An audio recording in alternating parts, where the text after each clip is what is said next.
అందరికీ నమస్కారం. 10వ తరగతి నూతన పాఠ్య పుస్తకము నుండి ప్రత్యక్ష దైవాలు బతుకు గంప అనే 2 పాఠాలను మనం చెప్పుకున్నాం. 3వ పాఠంలో 1, 2 విభాగాలను కూడా చెప్పుకున్నాం. ఈరోజు మనం 3వ విభాగంలో 7వ పద్యం నుంచి 11వ పద్యం వరకు చెప్పుకుందాం. భావమెట్టులుండె బలు కట్టిదయ్యుండు పలుకులెట్టివైన పనులునట్లు పనులననుసరించి ఫలములు చేకూరు పాపభయ విభంగ భావలింగా పాపభయ విభంగ భావలింగా. ఈ పాఠాన్ని దార్ల సుందరీమణి రచించారు. భావలింగ శతకము నుంచి శ్రీమతి దార్ల సుందరీమణి గారు రచించినటువంటి పద్యం ఇది. కవి పరిచయం. దార్ల సుందరీమణి గారు 19వ శతాబ్దానికి చెందిన కవయిత్రి. గుంటూరు జిల్లాలోని చర్లగుడిపాడులో జన్మించారు. 1833లో భావలింగ శతకం రచించారు. పద్యం యొక్క వివరణ అర్థాలను మనం చూద్దాం.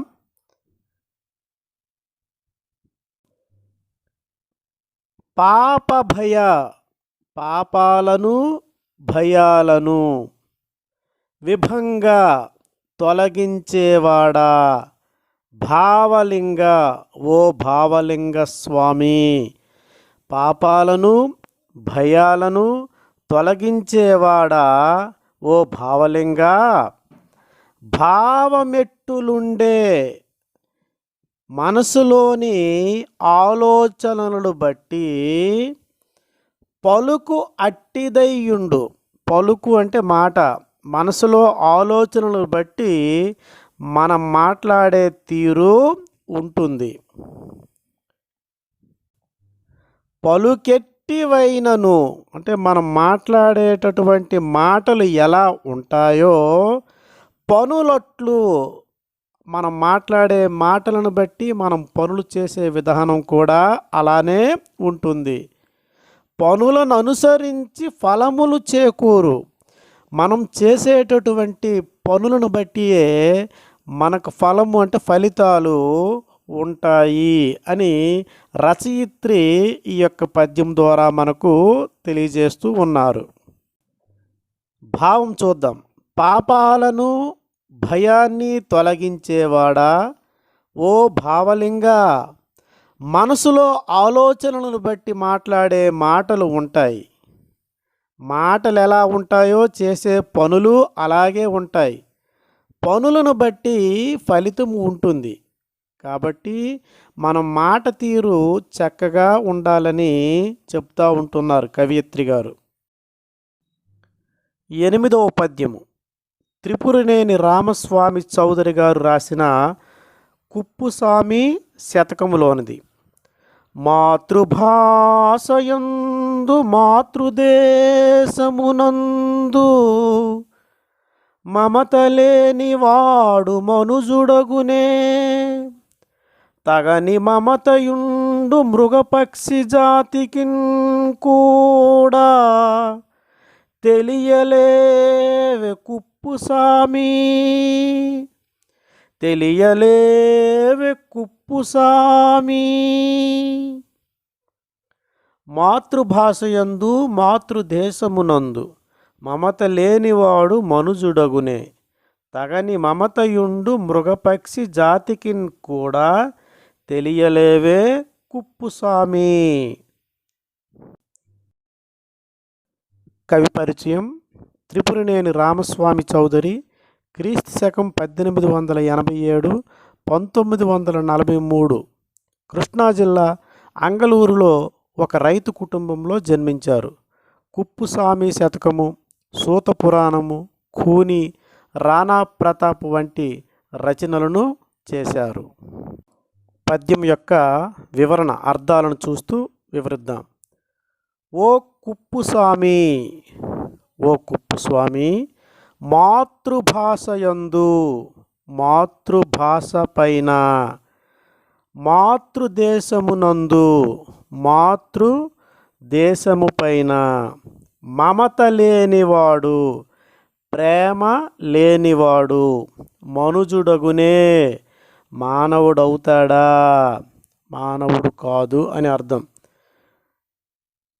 మృగపక్షికిన్ కూడా, మృగము అంటే జంతువులకు, పక్షికి అంటే పక్షుల జాతులకు కూడా మమతయుండు, తమ జాతిపైన ప్రేమ అభిమానము ఉంటాయి. పక్షులకు జంతువులకు తమ జాతులపైన అభిమానము ప్రేమ ఉంటుంది.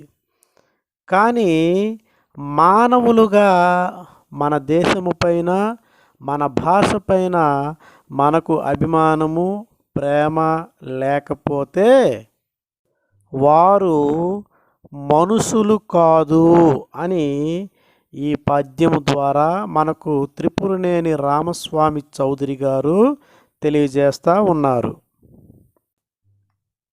ఈ పద్యం యొక్క భావాన్ని చూద్దాం. ఓ కుప్పుస్వామి, తన భాషపై తన దేశముపై ప్రేమ లేనివాడు మానవుడేనా? జంతువులకు పక్షులకు కూడా తమ జాతిపై అభిమానం ఉంటుంది కదా. మనిషి తన భాషపైన దేశముపైన ఖచ్చితంగా మమకారం కలిగి ఉండాలని ఈ పద్యము యొక్క భావం. 9వ పద్యము షేక్ మహమ్మద్ హుస్సేన్ గారు రాసినటువంటి హరిహరనాథ శతకములోనిది. ఇది కాదదియును, అది కాదిదియను, ఇది అదియు వదలి ఎదియో పదరున్, వదలని ముదుముల బొదలగా నదవదపడి చెదరి ఎడద హరిహరినాథ. పద్యం మరొకసారి విందా.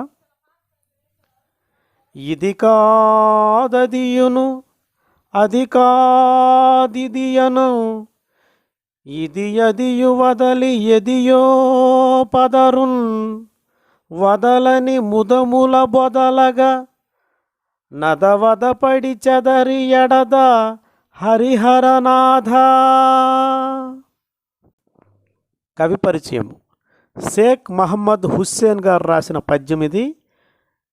ఈయన 20వ శతాబ్దానికి చెందిన కవి. పశ్చిమ గోదావరి జిల్లా దొరసానిపాడు గ్రామంలో జన్మించారు. హరిహరనాథ శతకం వంటి రచనలు రాశారు. కఠిన పదాలకు అర్థాలు చూద్దాం. హరిహరనాథ, ఓ ప్రభువా. ఎడద, ఎడద అంటే హృదయం, హృదయం అంటే మనస్సు. యద అంటే వికృతి, ఎడద లేదా హృదయం. పదరున్ త్వరపడి, వదలని విడువని, చెదరి కలతపడు, ముదమున్ సంతోషము తృప్తి. భావం చూద్దాం. ప్రభు మనసుకు ఏకాగ్రత కుదరడం లేదు. ఇది కాదు అది కావాలనిపిస్తుంది, కానీ అంతలోనే అది వద్దు ఇది కావాలనిపిస్తుంది. మరలా ఇది కాదు అది కాదు ఇంకేదో కావాలనిపిస్తుంది. ఎన్నో అనుమానాలతో ఏదీ నిర్ణయించుకోలేక మనసు కలతపడుతుంది. నాకు ఉన్నదానితో తృప్తిపడే వివేకం కలిగించు అని ఈయన భగవంతుణ్ణి కోరుతూ ఉన్నాడు. భావం మరోసారి చూద్దాం. ప్రభు మనసుకు ఏకాగ్రత కుదరడం లేదు. ఇది కాదు అది కావాలనిపిస్తుంది, కానీ అంతలోనే అది వద్దు ఇది కావాలనిపిస్తుంది. మరలా ఇది కాదు అది కాదు ఇంకేదో కావాలనిపిస్తుంది. ఎన్నో అనుమానాలతో ఏదీ నిర్ణయించుకోలేక మనసు కలత పడుతోంది. నాకు ఉన్నదానితో తృప్తిపడే వివేకం కలిగించు అని భగవంతుణ్ణి వేడుకుంటూ చెప్తూ ఉన్నారు. కాబట్టి మానవులు ఉన్నదానితో తృప్తిపడేటటువంటి వివేకాన్ని కలిగి ఉండాలి. ఎంత ఉన్నా మనిషికి చాలదు, కానీ ఉన్నదానితోనే తృప్తిపడేటటువంటి గుణం ఎప్పుడైతే అలవడుతుందో మనుషులు ఎప్పుడు కూడా సంతోషంగా ఉంటారు. 10వ పద్యము గాడేపల్లి సీతారామమూర్తి గారు రాసిన వెంకటాధీశ్వర శతకములోనిది ఈ యొక్క పద్యం. ధరలోనెంతటి దుర్జనుండైనా సత్సంగ ప్రభావంబుచే పరసేవా పరతంత్ర చిత్తుడగు భాస్వంతుడు తోడై నిరంతర మిత్రత్వమొసంగుటంగదా సముద్రం బిచ్చునవ్వారిగా పరమస్వాదు జలంబునన్ భుజగతల్ప వెంకటాధీశ్వరా భుజగతల్ప వెంకటాధీశ్వరా. పద్యం మరొకసారి చదువుదాం.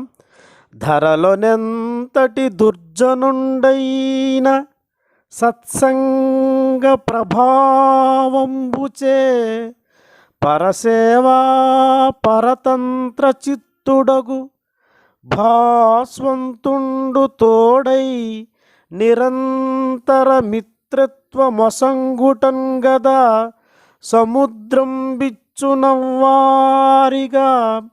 పరమస్వాదు జలంబులన్ భుజగతల్ప వెంకటాధీశ్వరా. ప్రతిపదార్థం చూద్దాం ఇప్పుడు. భుజగతల్ప, భుజంగం అంటే పాము, భుజగతల్పం అంటే ఒక పాన్పు. ఆదిశేషునిపై శయనించు, భుజగతల్ప అంటే ఆదిశేషుపై శయనించు. వెంకటాధీశ్వర, ఓ వెంకటేశ్వర. వెంకట ప్లస్ అద్రీశ్వర అంటే ఇది సవర్ణ దీర్ఘ సంధి అవుతుంది. అలాగే వెంకటేశ్వర అనేది కూడా వెంకట ప్లస్ ఈశ్వర, వెంకటేశ్వర అనేది కూడా ఈ విధంగా చూసినట్లయితే గుణసంధి పదం కూడా అవుతుంది. ధరలో భూమిపైన ఆదిశేషుపై శయనించు ఓ వెంకటేశ్వర. ధరలో అంటే ఈ భూమిపైన అంటే ఈ లోకంలో ఎంతటి ఎటువంటి దుర్జనుండైనా చెడ్డ గుణాలు కలిగిన వాడైనా దుర్జనుండు ప్లస్ అయినా దుర్జనుండైన ఉత్వసంధిది. సత్సంగ ప్రభావంబునన్, సత్సంగం అంటే మంచివారితో, ప్రభావం సహవాసము, సాంగత్యము, మంచివారితో సాంగత్యం అంటే కలిసిమెలిసి ఉండడం వలన, పరసేవ ఇతరులకు సేవ చేయడం వలన, పరతంత్ర పరాధీనుడు, చిత్తుడగు అంటే ఆలోచిస్తాడు, భాస్వంతుడు అంటే సూర్యుడు, భాస్వంతుడు అంటే ఎవరు? సూర్యుడు, తోడై అంటే సహాయము వలన, నిరంతర మిత్రత్వమొసంగుటం కదా. నిరంతరం అంటే ఎల్లప్పుడూ, మిత్రత్వము అంటే స్నేహము, మెసంగుటన్ ఉండుట వలన, సముద్రము అంటే సముద్రము సంద్రము, అవ్వారిగా ఆ ప్లస్ వారిగా అంటే అవ్వారి, వారి అంటే నీరు, ఆ ప్లస్ వారి అవ్వారి ఇది త్రికసంధి. సముద్రములో ఉండేటటువంటి నీరు పరమ అంటే పావనమైన సాధుజ్వలం జలంబు తీయనైనటువంటి జలాలను ఇచ్చును. ఇస్తుంది. ఎలాగా? సముద్రంలో ఉండేటటువంటి నీరు సూర్యుని యొక్క వేడి చేత బాగా మబ్బుల రూపంలో కట్టి సాయంత్రం మరలా మనకి తియ్యనైనటువంటి వర్షపు నీటిని ఇస్తుంది కదా అని ఈ పద్యం యొక్క భావం. ఒకసారి దీని భావాన్ని మనం చూద్దాం. ఓ వెంకటాధీశ్వర, ఈ లోకంలో ఎంత చెడ్డవాడైనా సజ్జనుల సాంగత్యంతో ఇతరులకు సేవ చేయాలని ఆలోచిస్తాడు. అది ఎలాగంటే సూర్యుని యొక్క నిరంతర స్నేహం వల్ల సముద్రం మనకు మబ్బుల ద్వారా తీయని జలాలను అందిస్తుంది కదా. ఓ వెంకటేశ్వర, ఈ లోకంలో ఎంత చెడ్డవాడైనా సజ్జనుల సాంగత్యంతో ఇతరులకు సేవ చేయాలని ఆలోచిస్తాడు. అది ఎలాగంటే సూర్యుని యొక్క నిరంతర స్నేహం వలన సముద్రము మనకు మబ్బుల ద్వారా తీయని జలాలను అందిస్తుంది కదా. కాబట్టి మనము చెడ్డవాళ్ళతో సహవాసము చేయకూడదు. మంచివారితో కనుక మనం సహవాసం చేసినట్లయితే మనకు మంచి బుద్ధులు అనేది అబ్బడం జరుగుతుంది.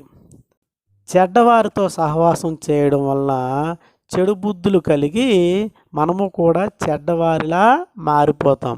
ఇక్కడ సముద్రం చూడండి, అది ఉప్పు నీరే, కానీ సూర్యుని చేత సాంగత్యం చేయడం వల్ల సాయంత్రం అయ్యేసరికి మబ్బు రూపంలో మరలా మనకి మంచి తాగునీరులా మనకు అందించడం జరుగుతుంది కదా.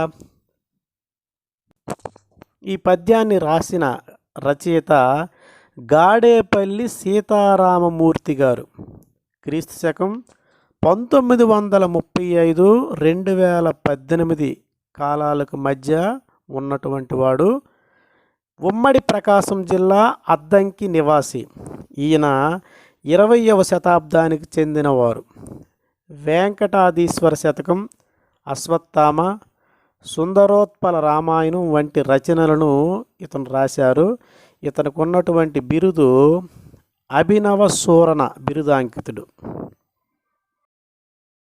11వ పద్యము ఈ పాఠంలో చివరి పద్యము. తాళ్ళపాక పెద తిరుమలాచార్యులు గారు రాసినటువంటి వెంకటేశ శతకములోనిది. ఇది శీర్ష పద్యం. శౌర్యంబు గలుగుట జన్మ సాఫల్యంబు, శాంతమాత్మ వివేక సాధనంబు, మానంబుదనకు మహనీయ సంపద, సిగ్గుతో బ్రతుకు సంజీవనంబు, సవినయ వచనంబు సర్వావశ్యకరంబు, వెలయునాచారంబు పెనుబలంబు, దానంబు సేయుట తనకది దాచుట, సజ్జన సంగతి సౌఖ్యమసంగు,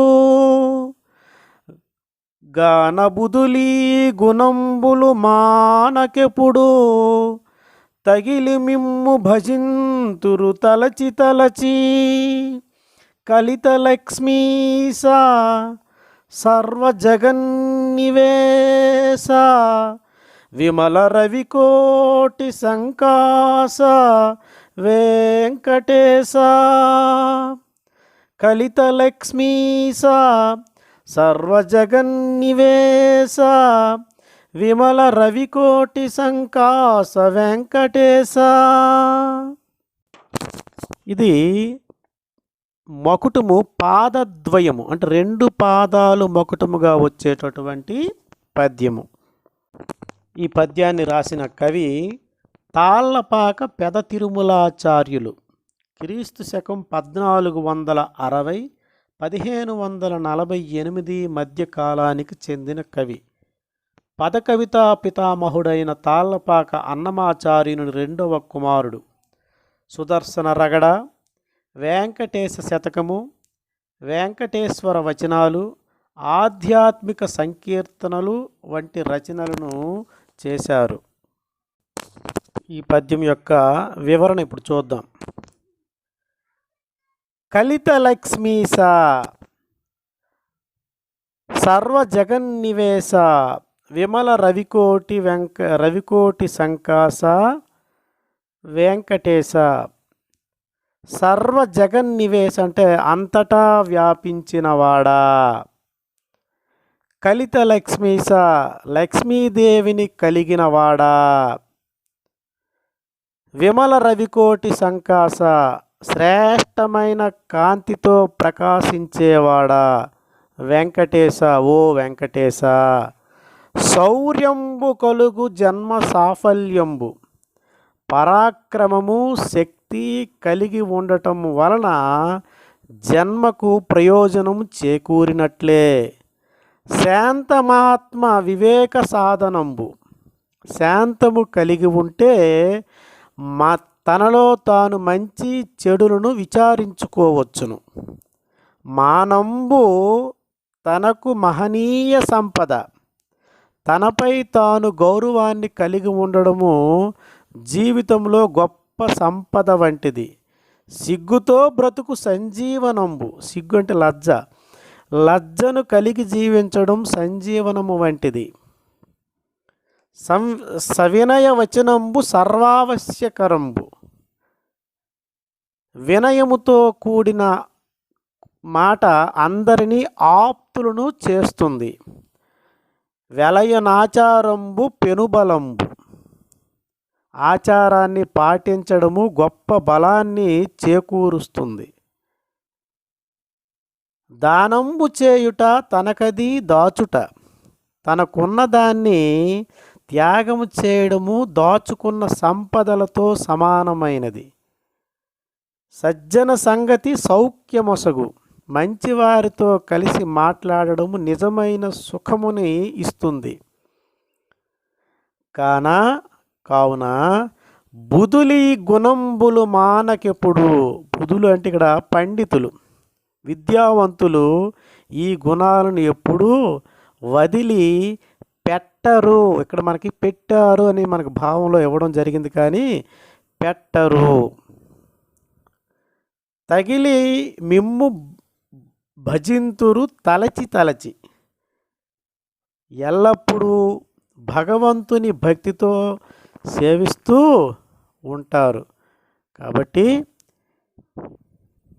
ఈ గుణాలన్నీ కూడా మనము కలిగి ఉండడం చాలా యుక్తము. ఒకసారి ఈ పద్యం యొక్క భావాన్ని మనం విందాం. అంతటా వ్యాపించినవాడా లక్ష్మీదేవిని కలిగినవాడా శ్రేష్టమైన కాంతితో ప్రకాశించేవాడా ఓ వెంకటేశ. పరాక్రమం శక్తి కలిగి ఉండడం వల్ల జన్మకు ప్రయోజనం చేకూరినట్లే. శాంతమును కలిగి ఉంటే తనలో తాను మంచి చెడులను నివారించుకోవచ్చు. తనపై తాను గౌరవాన్ని కలిగి ఉండడం జీవితంలో గొప్ప సంపద వంటిది. లజ్జను కలిగి జీవించడం సంజీవనము వంటిది. వినయంతో కూడిన మాటలు అందరినీ ఆప్తులను చేస్తుంది. ఆచారాన్ని పాటించడం గొప్ప బలాన్ని ఇస్తుంది. తనకున్న దాన్ని త్యాగం చేయడం దాచుకున్న సంపదలతో సమానమైనది. మంచివారితో కలిసి మాట్లాడడం నిజమైన సుఖం. విద్యావంతులు ఈ గుణాలను వదిలిపెట్టరు. ఎల్లప్పుడూ భగవంతుని భక్తితో సేవిస్తూ ఉంటారు. విద్యావంతులు ఈ గుణాలను వదిలి పెట్టారు అని ఉంది. ఇక్కడ పెట్టారు కదా పెట్టరు. ఓకేనా.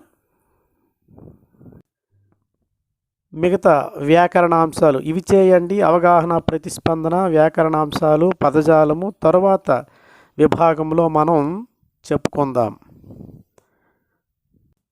లైక్ చేయండి, షేర్ చేయండి, సబ్స్క్రైబ్ చేయండి. తప్పులు ఉంటే మన్నించగలరు. అక్షర దోషాలు ఏమైనా సరే మన్నించగలరు. ధన్యవాదాలు.